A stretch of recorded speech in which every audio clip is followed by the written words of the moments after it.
Hey everyone, it's Jonathan. Welcome back to our mini-series on the animation of 2025. Today's guest is someone new to the podcast, though if you run in the same social media circles as I have, you might recognize him. Jim Gisriel has been one of my mutuals online for years. I think we followed each other on Twitter back in the day, maybe like 10 years ago, when Twitter was still fun. We've both now moved over to Blue Sky, but we've never actually talked outside of replies and retweets. When I started thinking about doing this mini-series, I knew I wanted to have at least a couple new guests for it. I thought this was the perfect opportunity to expand the circle of opinions I usually get, and the very first person I thought of to ask was Jim. Jim and I have a lot of crossover interests, including animation, but while our overall interests are similar, I knew he watches a lot more stuff than I do, and a lot of different things than I do, so I knew he'd have some great suggestions for things to look out for from last year. Well, thanks for joining me. No problem. The first time we've talked on a podcast. Yeah. You've been mentioned on the podcast before, because years ago, you replied to something that I was asking for questions on. So you've been mentioned, but you've never appeared on the podcast. I didn't know that. Okay, cool. It was a long time ago now. It's been probably years. It was back when I was doing an episode on each of the Star Wars films, and you replied to something I'd asked about Star Wars. Oh, that's I don't remember what it was, but I just know you had been mentioned. Oh, that's funny. I just watched Star Wars with my kids tonight. We watched the despecialized 77, and it went down as well as that movie always goes down, you know. I've never seen the original versions. My friend has them on VHS, and we're going to watch them for a podcast, so that'll be my first time. Oh, it's the first one is an experience, because you're like, whoa, this was like held together with scotch tape and bubble gum. It's like you kind of get like all the stories you've heard. You're like, oh, this is hitting me. They did not know what they were doing, and it was a miracle this happened. But it's also like, it gives you, if you I know this is not on topic, but whatever. If you are a filmmaker, it always or someone who just likes making stuff, doesn't have to be, you know, you're making a big movie or something. It gives me a lot of hope and makes me feel better, because I'm like, wait, these guys made Star Wars and like they had no money, nobody knew what they were doing, and they figured it out, and it inspires me. I guess it inspires me watching the despecialized cut, because I'm like, oh, I can do that. I mean, not as good, obviously, but you know, it's like feels like it's attainable in a way, you know, and I find that to be kind of cool. So yeah, no, I've never seen them, but I've seen clips from them, and it looks like it will be a much different experience than the versions that I grew up with, which was whatever came out in 97, because we had a friend up the road who let us borrow his tapes that I think were the 97 versions. Well, even if you get a good specialized version, the one I showed didn't even have an episode on it. It was just Star Wars credits rolled, and I'd say Star Wars and Empire aren't too well. Empire, very little changes. It's just Jedi, there's changes are dramatic because they cut out songs and all that stuff. But it's worth it. And I think New Hope's coming to theaters next year. I heard that. I'm definitely going to have to see that. Yeah, you should do it before, so you can really appreciate it. But I'm excited. I'm excited for you. You'll have fun. I'm a big Star Wars fan, so it feels wrong that I've never seen the originals. Well, they've made it hard, so it's not your fault. It's not your fault, you know. But yeah. So should I talk about or how do you want to intro this, I guess? We can just get right into it. Like I said before we started recording, I just want to get to know what each person thinks was the best of the best from last year. So if you have an order, you could start at the bottom and work towards the best, or just however you want to do it. I'm very flexible with these. Okay, I'll start with I guess I have 6. Is that okay? Can I have a tie for 5? Okay, I put at the bottom Dogman. I think we had a really good animated comedy year last year. I think we kind of are not appreciating that as much, between another entry that I'll talk about later, and the SpongeBob movie was quite good this past year. Was it Sponge on the Run? Sponge on the... I think there were 2. I haven't seen either of them yet, but Sponge on the Run was, I think, the theatrical one, and then there was one about Plankton that was Netflix, I believe. Okay, I'm not counting that one, but the That's the whatever the one that came out in theaters I would add to. But I think Dogman does, and what I like about the Captain Underpants, both the movie and the books, is they're very open to kids' imagination, but also experimentation. Like suddenly, let's just do this, and it plays under kids' imagination, but it also animation can be very experimental and be accepted, basically, which I think is really awesome and something animation as a medium can do that live action just chooses not to, I guess. I don't know. That's their deal. But Dogman, and I have a good time with it, and it's fun, and I like the books and that author style, and I think it worked very well with that animated movie. So, Okay. I have not seen that one. My nephew loves Dogman. Like, he is obsessed with Dogman. I've never read it. That's my only knowledge of it is that my nephew is obsessed with Dogman. Oh, you'll have fun. You'll be like, what was, it's very silly, but it's like silly in a good way, Okay. I do love ridiculous things. You will like Dogman.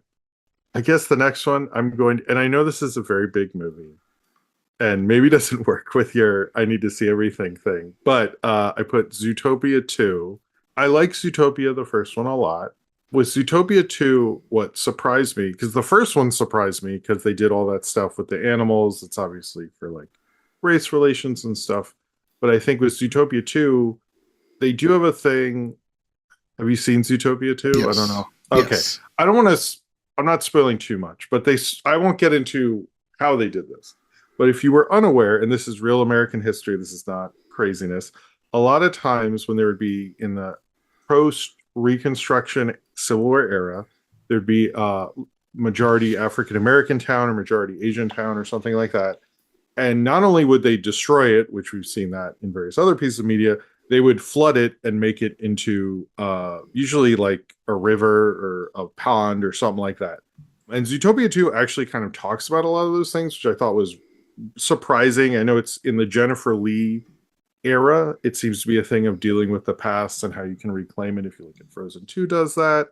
I think there are other examples that I'm blanking on, but she does seem to do that. And I thought Zootopia 2 did a good job of it. I also thought it was very well cast and worked. And even though it was, I think, one of the biggest movies of the year, I almost felt like it got underappreciated in a sense of how kind of good it was and how it was able to use a lot of those political angles in a way that's not like preachy. If you didn't know what I just said, it would still work. But I was like sitting there like, we're doing this? Like, I was with my kids and I gave them a lot of candy and popcorn, but I was like looking around like, what? Everybody knows what's going on right now, right? And like, it didn't seem anyone. So I would say maybe I'm giving it more importance than most people, but I thought it was a really solid Disney animated film. Yeah. No, I was surprised with Zootopia 2 because Disney's kind of had a streak of movies that I was not a big fan of. Like, none of them were terrible. Like, even Wish was fine. I didn't love it, but it wasn't an absolute train wreck like a lot of people thought. It was fine. It was disappointing because it was the big anniversary film and it wasn't as good as I thought that they were going for. Yeah. So there's been several in a row that have just kind of been disappointing, and I expected Zootopia 2 to fall right in line with that. And then when it turned out it was actually good, I was like, wow, this feels like Disney's getting back on track. We'll see what that holds. If the next one keeps up, I don't know. I've already seen some stuff about Hexed that I'm like, it feels like they went back to the drawing board after they finished, maybe? I don't know. Oh, really? Oh. They're what I saw was they had like a teaser image and a synopsis about a young boy discovers that his mom is a witch and they go to a magical land. That was like what everyone knew for a year. And then the most recent thing that came out, the young boy is now a girl. They changed the art completely. It does not look like the same film that was teased before. And I'm like, what happened? I mean, I hope that's for the better. I hope so too, but that doesn't give me hope when you've completely changed what the story was a year before the release. I semi have wondered about that one, given its release date, that they kind of don't care that much, which can work out because Lion King was not something they thought would work until they went, oh, we should not have given this to the B team. What happened? Oh, I mean, it worked out. I think It that did, yeah. I don't think the animators on there are bad. I think it's just like that is what happened. They were like, just go to this Pocahontas. That's gonna anyway. No, but given the release date of it's coming out, I think sort of between the right before the Doomsday thing. I can't imagine you as a studio had too much faith, but it also is coming out on Thanksgiving, which is probably one of the biggest movie weekends of the year. So I'm like, I could see them phoning it in, but I don't know. I would like it to be better than like a Moana 2 situation. Mm-hmm. And it does stink when it's post Thanksgiving, you take the family to the Disney movie and you're like, oh, okay, all right. I guess that was what you did this year. So I'm hoping they can. I think they have an opportunity to do something, but we'll see. I'm curious how that's all going to suss out. But. Yeah, I mean, it still could be good. It just made me completely stop in my tracks when they fully changed what the story was. Because, like, a story about a young boy discovering he has magic powers feels a lot different than another story about a young girl discovering she has magic powers. Because we've seen that a lot.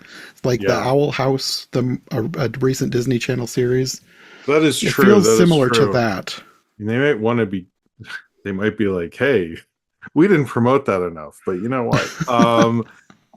Yeah, I don't know. I mean, we'll have to wait and see. I think that's the thing. Is like, I don't want to get too upset about it because me neither. What if it works out?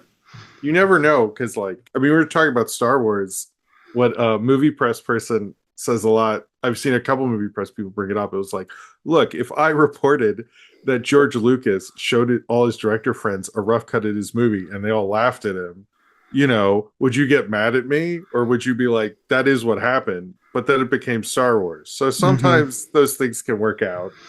So I'm gonna hope. I always hope it's like that. But like, had that been reported, that'd be Star Wars. It's one of those things where I think I'm probably just going off of their track record the past few years.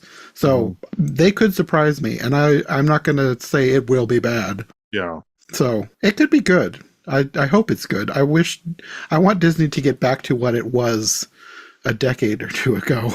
Yeah, I think they kind of got. I don't know if Jennifer Lee's still running it or what the deal is, but I know that if she's not now, she will be stepping down soon, or she may already have stepped down. Because from what I heard, she was going to leave the position as like head of the studio to work really closely on Frozen 3 and 4. Because that's like her baby. So she's taking over for those and like really running those. That would make more sense, I think.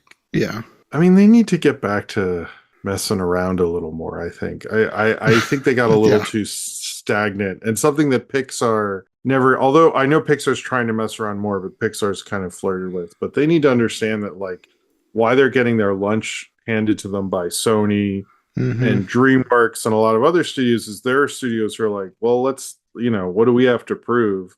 And I think Disney's a little too much like, oh, it'll work out. We're Disney. We have all the power, but like, I think it's not playing the same because as soon as the Spider-Verse stuff hit, it was pretty clear. I mean, I actually look at what's happening now, not as dramatic, since we brought up Pocahontas, as what happened in 95, where Disney suddenly learned they were not the biggest animation studio in the world and the coolest animation studio in the world, the most inventive in 95 when Toy Story hit versus Pocahontas. And I do think not maybe as dramatic because that was the first CG film and all those things. But at the same time, I do feel like when Spider-Verse hit, you kind of look at a regular Pixar and you're like, I mean, this isn't as impressive as it was, before this. And now your expectations are different. So, I'm hoping that they will, because it takes a long time to change your ways. Yes. I mean, they've had a long time, but I'm hoping that someone has already gotten the ball rolling somewhere along the line, and that we'll start seeing more. Not just Spider-Verse influence, but just them trying to do something more than they have been. Because I'm not going to be one of the ones that says all their films look the same, because they don't. They all have like unique little things about them, but they do have a look. Yes. They don't experiment with styles the way they have in the past, or the way that the other studios certainly are doing now. So I'm hoping, and this is another thing that I think I'm hoping that people will see, because like with AI borrowing so much from Disney and Pixar styles, everyone always says, oh, that just looks like AI now. So I'm Yeah. hoping that they will see everyone calling their stuff AI and think, we need to make this look like it has a more human touch. Whether that, I'd love to see them go back to hand-drawn, which I don't think will happen, but I've heard Pixar is going to be doing something with hand-drawn animation, Yeah. which was out of left field for me, because if anyone went back to hand-drawn, I would have thought it would have been Disney, not Pixar, because Pixar has only done a couple of hand-drawn shorts. Yeah, They've they never haven't done done a that. feature. I mean, I think that's more the Pete Docter of it because he is far more experimental. Although I don't think he's as good of a leader considering the Elio. I don't think anyone's going to mention Elio in their their top movies. No offense to Elio. I had one person that I've already recorded with who really loved Elio. So Oh, really? one person had it in their top 5.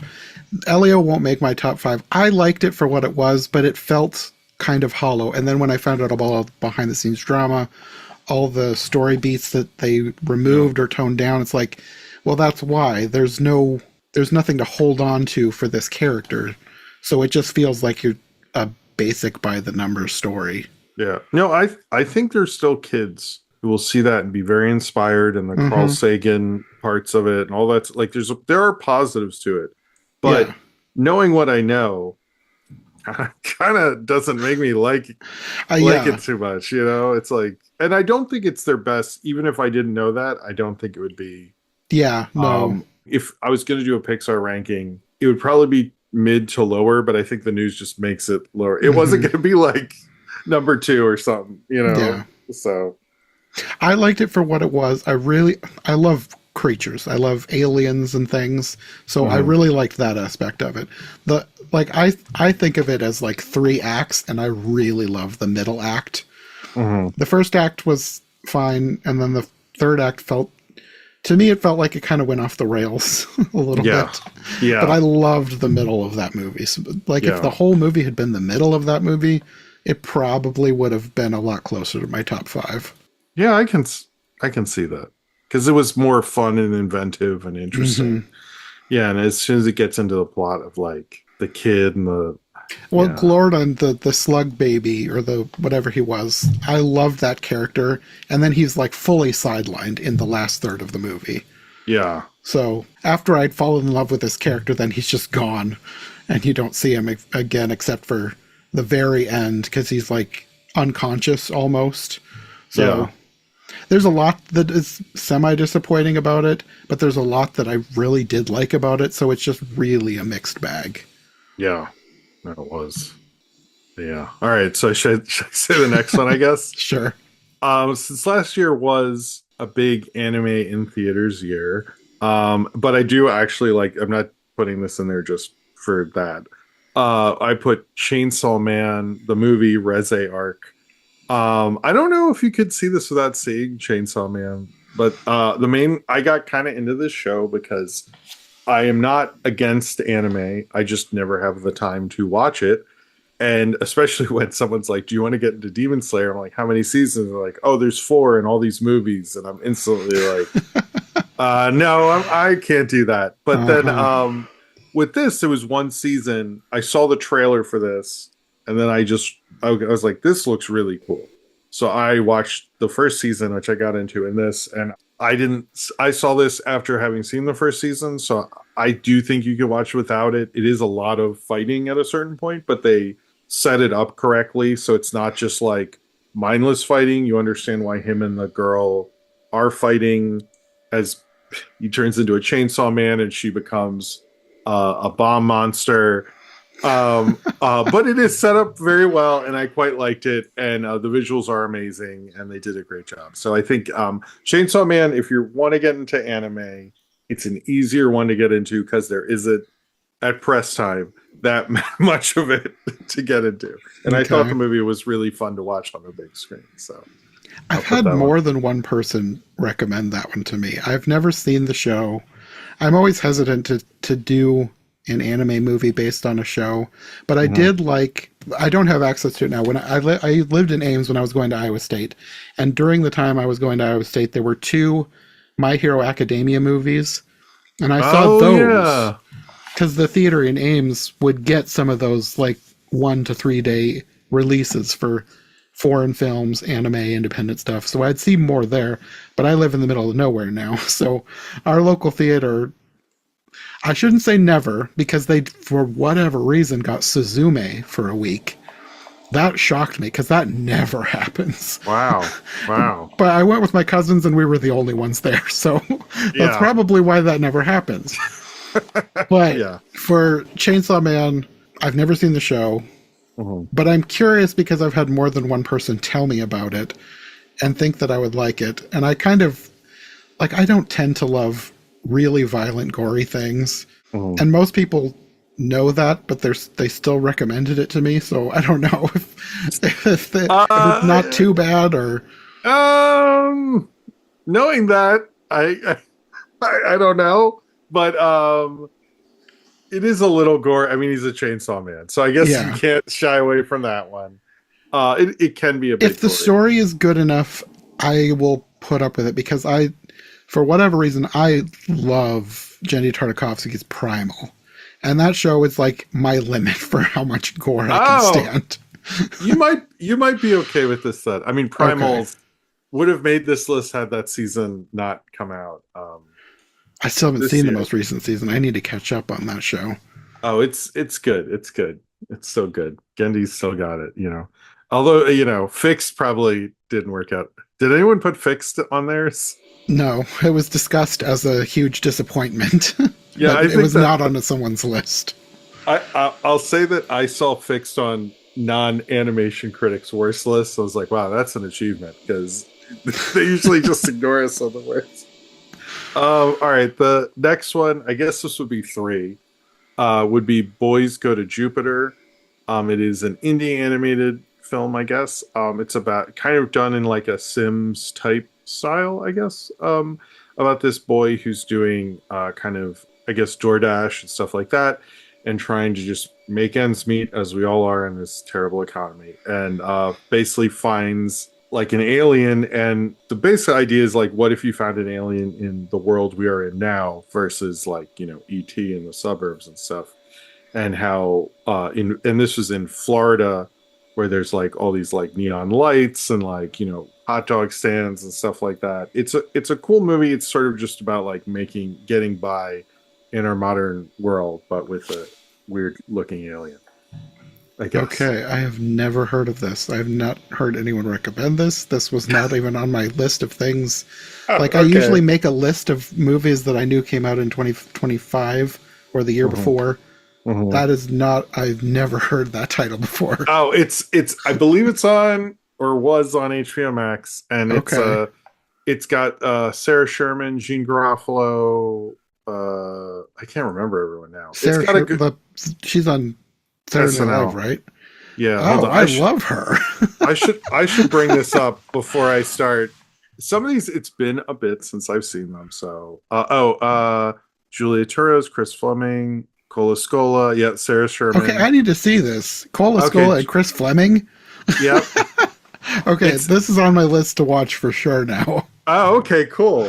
Yeah, it's a small. Well, the other reason I put this, let me just say, I know I'm giving all these long explanations. I do put these on the list as ones I like in terms of good movies. They're not just to make larger points, but to now then make a larger point, I guess, is that indie animation is growing quite a bit. And I think like this is probably more of the future, you know, kind of, this is a bit of a vibe kind of movie, hangout kind of thing as well. And I think we're going to see more interesting, different animated films in the next decade, which has been building for a very long time. But I do feel like we're going to see a lot of more interesting directors and studios coming out of the woodworks, not always just from the internet originally and stuff, but I would say, let's say that with Boys Go to Jupiter. But you should check it out. If you like Sarah Sherman, you should check out Boys Go to Jupiter. Anytime I see a clip of her doing literally anything from SNL, she always cracks me up. Oh no, she's funny. I like how she's getting more into the movies too. I like her in the movies. She's I need to see this, because a bunch of the people you mentioned are people that I followed online for years, and they're hilarious. Yeah, no, Cola Scola. I don't know if you saw Little Mary, but that's a I great. would love to see that. I live in the middle of nowhere, Iowa, so that's not Oh, anywhere yeah. near me. Okay. Okay. Sorry. I would love Maybe. to see that. I've heard so many good things. I wish I could go to the UK and watch it over there because Catherine Tate. Oh, that Catherine would be Tate cool. just took the role of Mary Todd Lincoln, and Hmm. I would love to see her do that. Yeah. Like the different clips I've seen of people doing bits from Oh Mary, like she is perfect for whatever the role. I'm sure that it's not in any way historically accurate, but from what I've seen of this version of the character of Mary Todd Lincoln, I would love to see Catherine Tate do this. Yeah. No, she would kill it. She would be. Oh, I didn't know it was doing it in the UK. That's really cool. Yeah. That's really cool. All right, I guess I should move on to my next one. I feel like a lot of people, well, if they didn't, I'd be upset, I guess. I don't know. I put The Day the Earth Blew Up, the Looney Tunes movie. I really like the HBO Max or Max or whatever Looney Tunes. I thought they're really great and they're really wonderful. And this is, in my estimation, a movie version from that. Hmm. It's really funny. It's really silly. I love going. I insisted on taking my kids that weekend. I said, no, we are going to this. This is never going to happen again.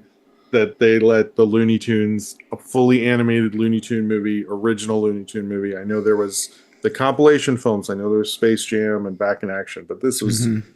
believe it or not, the first time this ever happened. Somehow. I'm like, how did you wait this long? But Yeah. it's really wonderful. I kind of wish this got more attention because to me that's like a pretty big Hmm. film history moment. I know the Oscars thing they tried to submit the year before, which I don't think they would have won, unfortunately. But I wish they tried better. But Hmm. I thought it was like a big, like to me this was like the big it's cinema moment. I was like Porky Pig's here, Daffy Hmm. Duck is here. Here we go. I like that the blow up is bubblegum. It's like all just really, and I love those Looney Tunes shorts. They're so good. I think those Looney Tunes shorts and the Paul Rudish Mickey Mouse shorts, like, Hmm. well, I know most people slept on those, unfortunately, but they're They're all so good. supremely well animated, really good. And I'm glad that the Looney Tunes ones got this movie. And I'd say like, if you, not just if you're an animation fan, if you like movies, The Hmm. Day the Earth Blew Up is a great movie, great comedy. Yeah, it's so good. That was one. It never came to our theater Oh, because I'm it sorry. wasn't quite on the level of like an indie film where it's only one day. But our theater only has four screens, and they only get like what they know is going to be a hit for them. Yeah. So I actually drove an hour to see this one. Whoa. Whoa. I had to see this in the theater. Like I Yeah. couldn't not see the first Looney Tunes fully animated film in the theater. Yeah. It was so good. And we'll turn up for Coyote vs. Acme. Oh So yes. If it I'm very doesn't come to excited. our theater, I'm driving an hour again. Yeah. I mean, I live in New York, so I think I can fight it, but I'm bringing the kids. We're all going Hmm. to Coyote vs. I was like, this is because we live in a good Looney Tune time. I think people Yeah. underappreciate it. So Yeah, no, because Looney Tunes has been hit or miss when they've tried to bring it back. Like, yeah. I feel like I'm one of the few people who really liked the Looney Tunes show, the sitcom. Yeah. I don't know if you saw that one. A little bit, a little bit. Okay. It was fun. I really liked that show. And Yeah. then I don't remember if it was canceled or if they just stopped after two seasons, Mhm. but then they came back with a show called Wabbit, and that Yeah. was tough to get through. Yeah. Yeah. That was not. It was not great. I don't think I watched past the first half of a season because I was at the time I was writing for a website called the Rotoscopers, and Oh, okay. Yeah. I I would know those. sometimes get screener copies of things to review. I got a screener copy of like the first half of the first season of Wabbit. It took me a long time to get through that thing. I tried to be nice in my review, but Yeah. I didn't love it, and I never went Yeah. back to the show. I mean, when it's hard to get through it, even when I'm like, this is a good idea, but like, oof. Like Yeah. I watched just a short recently, and I think people can guess if they know my stuff, but it was just I was like, even though I semi like some of it, I had a hard time getting through 6 minutes of this. So it's like I try to communicate that, but you feel bad because they worked really hard and you're just like, can this end like this? Hmm. It's just, yeah, I know that pain. But yeah, when they brought back the Looney Tunes for HBO Max, it was one of those expecting the worst but hoping for the best, and thankfully they pulled it off. Like the HBO Max series was actually really well done. Yeah, I would say that like gets very close to the originals. It I was very does. surprised. I mean, maybe not the highs of the originals, but like Hmm. even I was like some of them get really close. I do. I don't know. I wish people knew about them more because when I tell people about them and they check them out, they're always like, "Whoa, what happened? How did this Hmm. happen? I don't even know about this." It's like It's it's devastating. streaming does that. There's so much stuff, and not everybody has every streaming service, so things get Yeah. lost in the shuffle if it's not publicized enough. Oh yeah, yeah. They really don't find out about it, unfortunately. It's not a great system. Yeah. But speaking of streaming, I guess I know this is probably the most well-known animated movie, but it was probably maybe this is not the most interesting choice. I'll admit that, but it is. I'd put it at my number one, which was K-pop Demon Hunters. I did quite like that movie. I made my kids watch it the first day because I like Sony Animation. I did not know that that was a bad decision because I would be sitting through that movie a lot after I thought this movie would be dead by August because it had a silly title and it was weirdly animated. And I was like, the kids aren't going to be into this. I'll be watching this on Labor Day by myself. And no, it took off and became a huge hit. Uh-huh. But it was beautifully animated. I love the music. That sequence where they're jumping out of the plane is amazing. The Yes. music's great. I do think like I've been lucky enough to see two major animated kid movies the first day before the hype hit, and I guarantee I saw this the first day before, before it became too big to like see it without knowing way too much. And I Hmm. saw this, and I actually saw Frozen at the first showing Mm. with a bunch of Disney adults who are more like, were had their arms crossed and were like, this is not going to be great. And then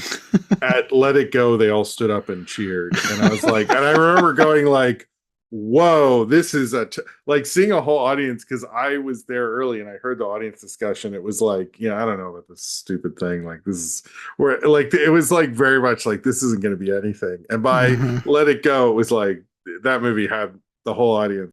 But no, if I had seen it like a month later, I'd be like, yeah, I know this stupid song and oh man thing. And like, so I get when people don't understand why I like that one and probably don't get the K-pop thing. But I saw it the minute I could see it. But I also, it has a funny title and Hmm.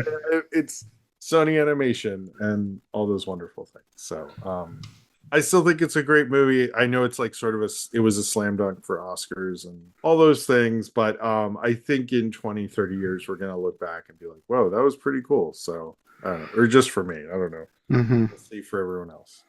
No, I loved it. Like that's one that I was waiting for because based on the title alone, like for I don't know how many years, whenever they first announced K-pop Demon Hunters, that was something that a friend who she hasn't podcasted with me for a while, but we were doing this type of thing for every year since like 2018 or 2019, and she's going to come back for another episode so we can talk about it. But we had been looking forward to K-pop Demon Hunters because of the title. Like, what is this? This sounds ridiculous. And Sony had recently, at the time they announced it, I don't think Spider-Verse was that old. So I was Yeah. like, this has potential to be amazing.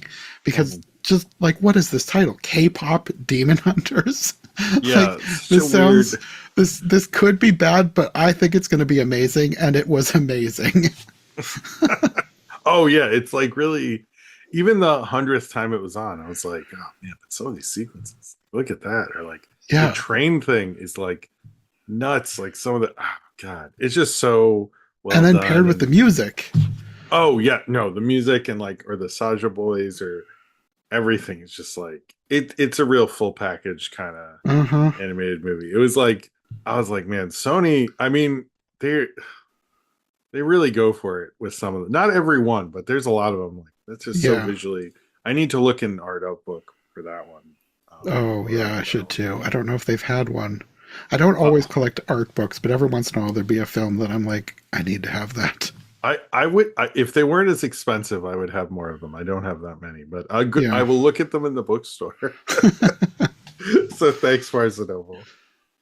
Keep stocking them.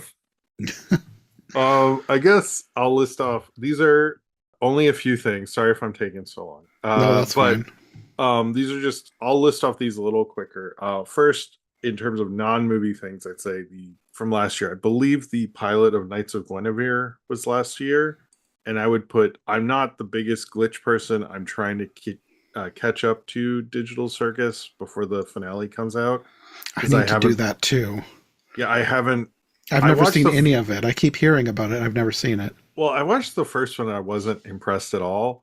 And I watched their other pilots. But the only one that I was like, whoa, was Knights of Guinevere, which of course is Dana Terrence who did.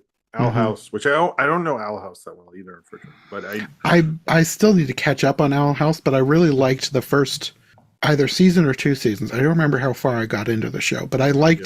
I really liked it, and I liked her style. So I'm sure I will like that too. I have not yet watched that I one mean yet. it's a little more grown up and violent and stuff, but I don't mind if she takes her time with each episode. I kind of Hmm. like that style.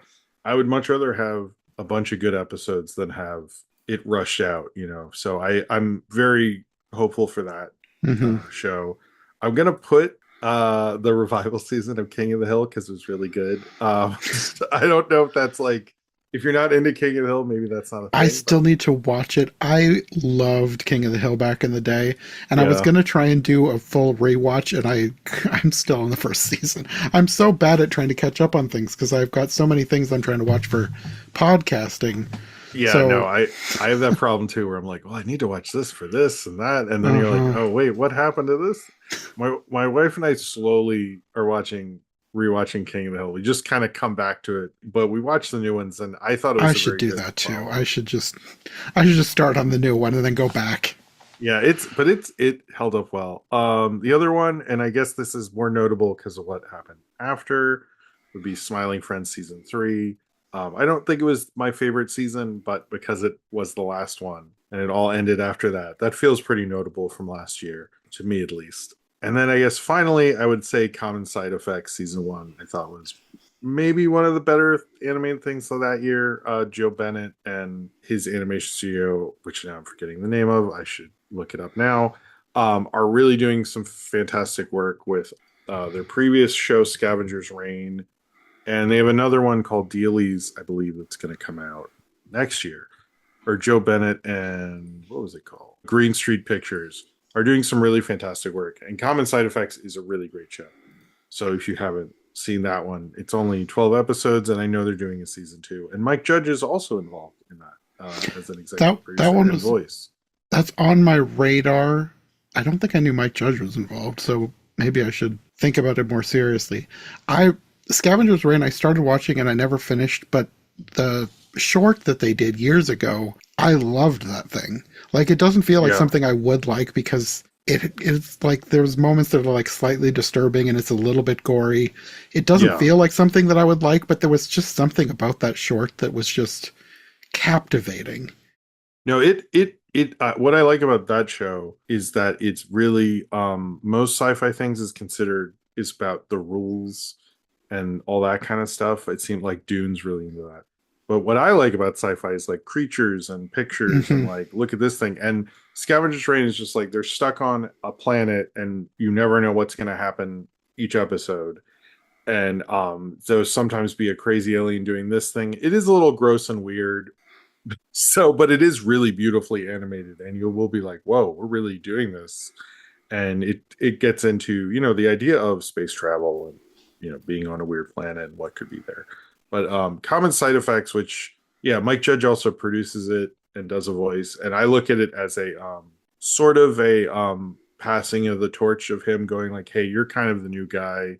I want to work on a new hot show as well as my own stuff." I thought it was kind of a nice little like your past thing was cool, but I want to do your new thing too. And like, a Hmm. passing of the torch a bit. I don't know. Really, they're very different creators, but it's cool that he did it. And it's more about this drug that this mushroom this guy found that when he takes it, it'll basically cure anything. So like if you have dementia, it'll bring back your memories, or like if you think somebody cuts off their finger or something, it'll grow back. Like it's this miracle thing. And of course, the government and the health insurance industry does not want that out, so they are trying to stop him from revealing this thing. And it's kind of like a chase thing, but also the sort of political, I guess, aspects of that, or really just societal aspects. Because if I had a miracle drug, I'm sure the government and the health insurance industry wouldn't be happy Yeah, about it. probably. This is, so it is a little cynical, I guess, but it was a very good show. And I believe that was, now I'm like, did I just promote? No, yes, last year. Yes, year. Okay. 2025. Yes, cool. I did it. All right, so those were my ones. I couldn't Okay. think of any others. Sorry, but Yeah, no, that's fine. That is yeah, one that I would like to see. It wasn't like high on my list of must see. I wanted to watch Scavenger's Reign first because I knew this was their. This came after. Well, not that they're connected, but it's the yeah. same people.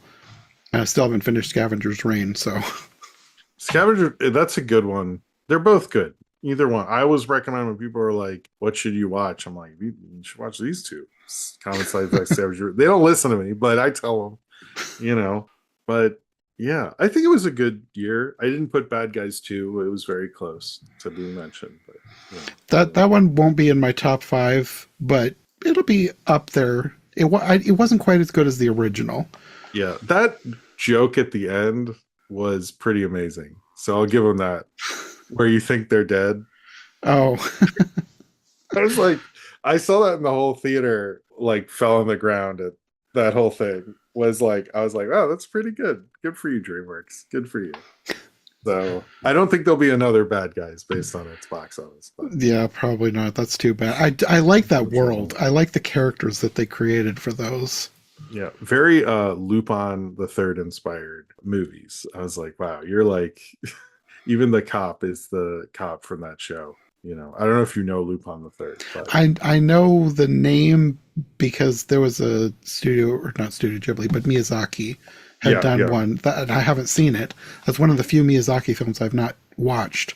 If you do see that, he did a show, the first Lupin the Third series, and I would also recommend that, and that's pretty good. Also, Okay. him and Takahata were, I think, the main directors on the first Lupin the Third show. Although most people like, I think, the second one or something. I'm not a Lupin the Third expert, but I did review the first Lupin the Third show, and he worked on that, and it was pretty good. So if you want to Okay. get into more Miyazaki, I guess. At some point, I would like to do, like, I have so many ideas for different series for this podcast, and I would like to do, like, different ones, like, following a director, like, through their whole filmography. And Miyazaki would be one of the ones that I would want to do. I did him before, and it's hard to not go into the shows because like Future Boy Conan and Sherlock. I think he did Sherlock Holmes. He did a bunch of shows. So it's like that's the tricky thing. How much of the shows you need? It probably would depend on how much time I had, Yeah, and if I had a co-host who was willing to do that deep of a dive with me. that's the other. Yeah, it doesn't. I didn't do it, so you know how I. Other than the Lupin the Third one, because I thought, well, the show, so Hmm. I'll do, or the movie. Sorry, the Cagliostro stuff. But yeah. Okay. Well, thanks for sharing your best of last year with me. Thank you for having me on. You've given me some stuff to look into. I definitely need to see the boys are from, what was it? Boys Go to Jupiter. Boys Go to Jupiter. Okay, yes. That's going to shoot up to the top of my must watch before I do my ranking because of Okay, all the people cool. involved. Yeah, I think you'd like it's a little odd, but I think you'll dig it. I think you'll dig it. I like odd things. Okay, cool. No, I can tell. I can tell. Well, I'm glad we were able to do this. Yeah, me too, man. I'd love to have you back for something else in the future if you are open to it. Yes, I would be down to hit me up and I'll let you know. Okay. Well, until the next time, do you want to let people know where they can find you on the internet? Oh yes, I have a YouTube channel. It's my name, Jim Gisriel. You can check out all my stuff there. I'm also on Instagram and TikTok, but that's all the stuff that I already posted on YouTube. So you should just go to the YouTube. That's my main hub. And I'm on, Blue Sky, Twitter, Tumblr, all the things that are there. So yeah. Okay. Well, thanks for joining me, and hopefully we'll see you again in the future. I hope so, and thank you for having me. Thanks for listening to iHeart Animation. If you enjoyed this episode, make sure to subscribe and follow my co-hosts as well. All of our links will be in the description below. If you'd like more podcasts like this one, all of our shows are available on YouTube as well as most podcast platforms. If you'd like to support this show, check out Johncast Media on Patreon for everything here, plus bonus and extended episodes you won't find anywhere else. We'll be back soon with another brand new episode, so thanks for listening, and we'll see you next time.